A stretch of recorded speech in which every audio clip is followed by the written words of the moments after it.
వీక్షకులకు స్వాగతం, నమస్కారం. 1985లో అన్న నందమూరి తారక రామారావు గారు తిరుమల కొండ మీద నిత్య అన్నదానం జరగాలన్న ఉద్దేశంతో తరిగొండ వేంగమాంబ అన్నప్రసాద సత్రం అని చెప్పి ప్రారంభించారు. ఆనాడు 2000 మందికి సదుపాయం కల్పిస్తే నేడు 1,00,000 మందికి పైగా అక్కడ అన్నప్రసాదం అందించబడుతూ ఉంది. నాడు అన్నగారు ప్రారంభించిన ట్రస్ట్ నేడు ఎలా ఉంది, ఏ పరిస్థితిలో ఉంది, దాతలు ముందుకు వచ్చారంటే ఎవరి వల్ల వచ్చారు, ఆయన తదనంతరం చంద్రబాబు నాయుడు గారు చేసిన సేవలేంటి తెలుసుకునే ప్రయత్నం చేద్దాం. విశ్లేషించడానికి మనతో పాటు ఉన్నారు సీనియర్ జర్నలిస్ట్ దుర్గా కుమార్ గారు. వారిని మరిన్ని విశేషాలు తెలుసుకుందాం. నమస్తే సార్. నమస్తే బ్రహ్మగారు, మన వీక్షకులు కూడా.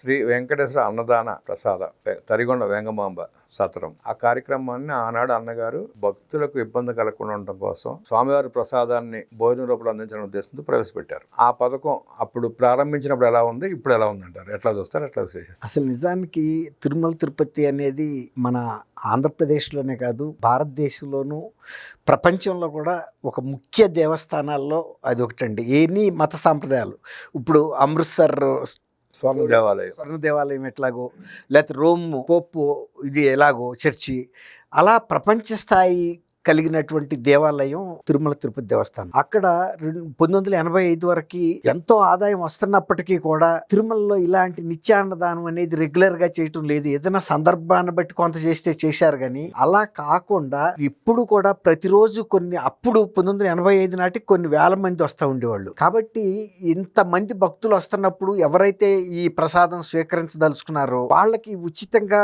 రెగ్యులర్ గా స్థిరంగా పెట్టాలి, ఫలానా టైంకి ఓపెన్ అవుతుంది, ఫలానా టైం వరకు అన్నప్రసాదం ఉంటది అనే ఒక గ్యారంటీ పథకంగా పెట్టాలని రామారావు గారు ఆలోచించారు. ఆలోచించిందే తడుగా ఆయన ఏం చేశారంటే, ఇలాంటి ఆలోచన నాకు వచ్చింది, తిరుమల ప్రాశస్తత దృష్ట్యా నేను అలాంటి పథకం పెడుతున్నాను అన్నప్పుడు ఆయన 1988 ఏప్రిల్ 6న ప్రారంభించారు. మొట్టమొదటగా ఇది మద్రాసుకు చెందినటువంటి ఒక సంస్థ ఎల్వి రామయ్య అని ఆయన ముందుకు వచ్చాడండి. ఆయన ఫస్ట్ 10 లక్షలు ఇచ్చాడు. ఫస్ట్ ఆ రోజులోనే 10 లక్షలు 85లోనే. ఆ తర్వాత మాన్సింగ్ చారిటీస్ అని వాళ్ళు కూడా 20 లక్షలు ఇచ్చారు. అంటే బిగినింగే చాలా భారీగా ఆ రోజుల్లో 20 లక్షలు పెట్టడం గొప్ప విషయం. అసలు ఆ రోజున ఒక 2,000 మందితో ఆయన మొదలు పెట్టారండి. ఆ రోజు 20 లక్షలు అంటే వాళ్ళు 20 కోట్లే కదా. 22,000తో మొదలెట్టిన వాళ్ళు వాళ్ళ 1,00,000 మందికి వెళ్ళింది. ఇప్పుడు ఈ మన అంబటి రాంబాబు గారు కూడా తను మధ్యలో తిరుమల వెళ్ళి ఈ మధ్య కాలంలో కూడా ఆయన చాలా మంచి కితాబ్ ఇచ్చాడు. చాలా మంచి నాణ్యత గలటువంటి భోజనం, రుచికరంగాను శుచిగాను క్రమశిక్షణగా నిర్వహిస్తున్నారని కూడా మెచ్చుకున్నాడు. అసలు యాక్చువల్ గా తరిగొండ వెంగమాంబ గారు శ్రీవారి భక్తురాలు, కవియిత్రి కూడా.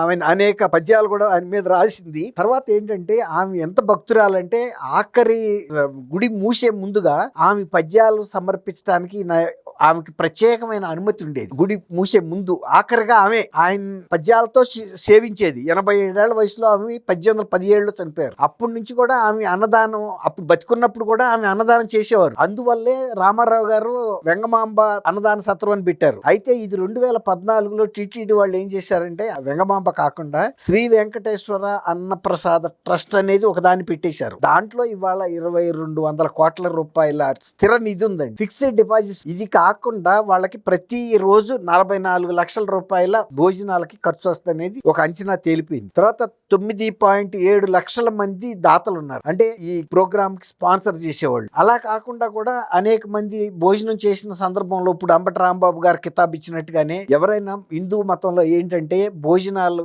ఎక్కడైనా మనం చేస్తే సపోజ్ ఒక 50 రూపాయలు 100 రూపాయలు భోజనం అనుకోండి, మినిమం ఒక 1000 రూపాయలు రాస్తారు ఎవరైనా. ఎందుకంటే మనం ఒక్కడమే కాదు, మనం ఇవ్వగలిగిన దశలో ఉన్నాము, ఇంకా అనేక మంది దీని మూలన లబ్ధి పొందాలని ఈ దేవస్థానమే కాదు, ఏ దేవస్థానంలోనైనా భోజనం చేసి కొంచెం ఆర్థికంగా వెసులుబాటు ఉన్నాళ్ళు 1కి 10 రెట్లు ఎక్కువ రాస్తారు. ఎందుకంటే ఆ వసతి, ఆ సౌకర్యం, సౌలభ్యం ఇంకా అనేక మందికి అనేక దశాబ్దాల పాటు, శతాబ్దాల పాటు కొనసాగాలి. ఇప్పుడు అలాంటి ఆలోచన ఉండబట్టే కదండి ఆ రోజు రామయ్య గారు 10 లక్షలు ఇచ్చాడు. ఫస్ట్ మాన్సింగ్ ట్రస్ట్ వాళ్ళు 20 ఇచ్చారు, 30. ఇవాళ ఆ 30 లక్షల నుంచి మొదలుపెట్టి 2,200 కోట్లు, అంటే 2,200 కోట్ల రూపాయల ఫిక్స్డ్ డిపాజిట్ స్థాయికి వెళ్ళటమే కాకుండా మొత్తం మోడర్న్ కిచెన్, ఎంత మంది వచ్చినా కూడా క్విక్ గా వాళ్ళకి స్టీమ్ ద్వారా వండేసి మళ్ళీ హైజీనిక్ గా, న్యూట్రిషియస్ గా, క్లీన్, తర్వాత క్విక్. అంతేగాని అక్కడికి వెళ్ళాము ఇంతమంది ఉన్నారు మనం అంతసేపు వెయిట్ చేయక్కర్లా, ఎక్కడికక్కడ వాలంటీర్స్ ఉంటారండి, వాళ్ళు స్వచ్ఛందంగా చేస్తారు. వాళ్ళు ఏమి స్టాఫ్ కూడా కాదు, బృందాలుగా వచ్చి ఒక్కొక్క 10 రోజులు వాళ్ళు ఉంటారు, మళ్ళీ కొత్త వాళ్ళు వస్తారు. వీళ్ళు కాకుండా శాశ్వత సిబ్బంది కూడా